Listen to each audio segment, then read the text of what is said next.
Ahead of those talks, pressure is mounting on the party leadership from some Social Democrat SPD quarters to drop its resistance to another grand coalition with Chancellor Angela Merkel's Christian Democrats. In the immediate aftermath of September's election, the SPD, which suffered a devastating result, said it would seek to lick its wounds and regroup as the main opposition party in the new parliament. DW spoke to Johannes Kahrs, leader of the influential conservative Heimatkreis within the SPD, about his party's need to keep an open mind as Germany grapples with its political impasse. DW: how much pressure do you think you can exert on Martin Schulz ahead of the talks with President Steinmeier? Johannes Kahrs: to be honest, we don't need to build up any pressure. Our president has the authority of his office and the German constitution at his side, and on top of that helps a fine man. He's made it clear that all the parties concerned have to talk to each other.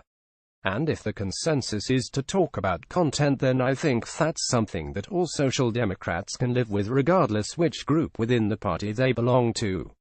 Read more: Germany's political meltdown. Can the SPD profit? But you're not ruling out revisiting a grand coalition with the Christian Democrats. He'll put it this way: that could be one of the potential outcomes. By the same token, we could envisage tolerating a minority government if there could be fresh elections. I'm not excluding any options. What is not up for debate is that we need to talk about content and policies that are dear to us, such as pension reform, universal health care, better pay for carers, more personnel in the care industry. And then we have to see what we can push through, with whom and in which form, either in a grand coalition or within the framework of supporting a minority government. Whatever happens, the process has to be open and transparent, not by standing on a balcony during a cigarette break in allusion to the frequent scenes of the would-be coalition partners' negotiation teams gathering on the balcony of a parliamentary building during the failed talks, but by presenting the facts to the public in a comprehensible way. How would you counter the argument, should you enter into another grand coalition, that you're opportunistically caving in after being so adamant about your decision to go into opposition? Kahrs: reaching a compromise is the essence of our democracy. I think our decision at the time was correct, legitimate and sensible. But a democracy demands compromises.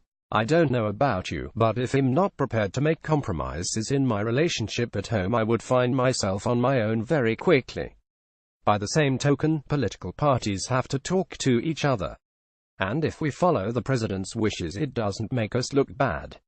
Reaching a compromise is the essence of our democracy. So I find labels directed at us such as being pushovers pretty remote.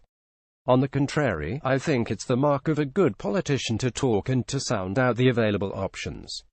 After all, we can't hold one election after the other until the result suits us. Let's assume you run with a grand coalition. Would the SPD be in a position to say, well, we're bailing you out, Chancellor Merkel, but we want something in return in terms of certain portfolios? At the risk of repeating myself, my focus is on the policies I fought for and the pledges I made during the election campaign. How can I make sure those policies are put into practice, and in which form? That's what's important to me, and, granted, it could be a long, drawn-out process. Talking of which, are you concerned that this protracted political instability could have adverse effects on Germany's European neighbors, who may be concerned at the lack of a reliable and functioning partner to deal with crucial issues such as Brexit? Obviously, we can't let this drag on interminably. The past 8 weeks have been 8 weeks of time lost for Germany, especially so in light of the childish reasons used to explain the breakdown of the coalition talks. But that's something the parties concerned have to answer for. Read more: the FDP's Christian Lindner, the coalition killer, but we have a fully functioning, acting government doing a good job with very competent ministers. And we have a budget for this year. So we do have some time and we are operational.